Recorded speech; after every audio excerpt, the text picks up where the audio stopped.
एक चिड़िया की कहानी। सालों पहले एक घंटाघर में टिंकू चिड़िया अपने माता पिता और 5 भाइयों के साथ रहती थी। टिंकू चिड़िया छोटी सी चिड़िया थी।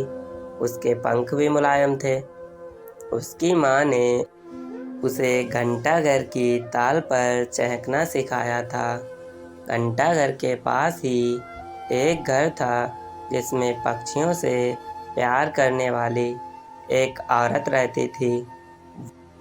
वह टिंकू चिड़िया और उसके परिवार के लिए रोज रोटी का टुकड़ा डालती थी। एक दिन वह बीमार पड़ गई और अचानक में उसकी मृत्यु भी हो गई। टिंकू चिड़िया और उसका पूरा परिवार उस औरत के खाने पर ही निर्भर था। अब उनके पास खाने के लिए कुछ भी नहीं था और ना ही वो अपने खाने के लिए कुछ इकट्ठा करते थे और ना ही भोजन के लिए वह परिश्रम करते थे। एक दिन भूख से बेहाल होने पर टिंकू चिड़िया के पिता ने कीड़ों का शिकार करने का फैसला किया। काफ़ी मेहनत करने के बाद ढूंढते ढूंढते उन्हें 3 कीड़े मिले जो परिवार के लिए काफ़ी नहीं थे, क्योंकि उनके परिवार में पूरे 8 लोग रहते थे। इसलिए उन्होंने टिंकू और उसके 2 छोटे भाइयों को खिलाने के लिए कीड़े साइड में रख दिए।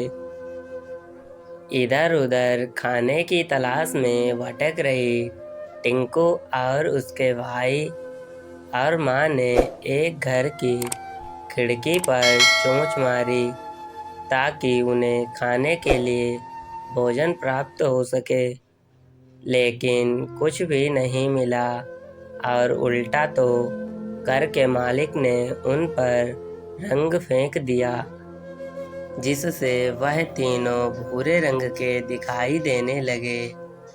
उधर काफ़ी तलाश करने के बाद टिंकू के पिता को एक ऐसी जगह मिली जहां काफ़ी संख्या में कीड़े एकत्रित थे और वहीं पर अनाज के बहुत सारे दाने भी बिखरे हुए थे। उनके कई दिनों के खाने का इंतजाम हो चुका था। वह जब खुशी खुशी अपने घर पहुँचे तो उन्हें वहाँ कोई भी नहीं मिला, तो वह बहुत परेशान हो गए। तभी टिंकू चिड़िया, उसका भाई और माँ वापस लौटे। पिताजी उन्हें पहचान नहीं पाए और गुस्से में उन्होंने सबको घर से भगा दिया। टिंकू ने पिता को समझाने की बहुत सारी कोशिश की।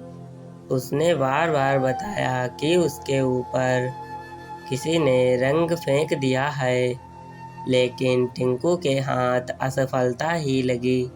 उसकी माँ और भाई भी निराश हो गए, लेकिन टिंकू ने हार नहीं मानी। वह उन्हें लेकर एक बड़े से तालाब के पास गई और वहाँ पर नहलवा कर उनका सारा रंग अच्छे से धुलवा दिया। तीनों अब पुराने रूप में आ गए। अब टिंकू के पिता ने भी उन्हें पहचान लिया और माफ़ी मांगी।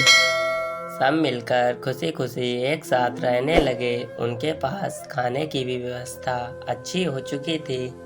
कहानी से सीख, कभी भी किसी पर पूरी तरह से निर्भर नहीं रहना चाहिए।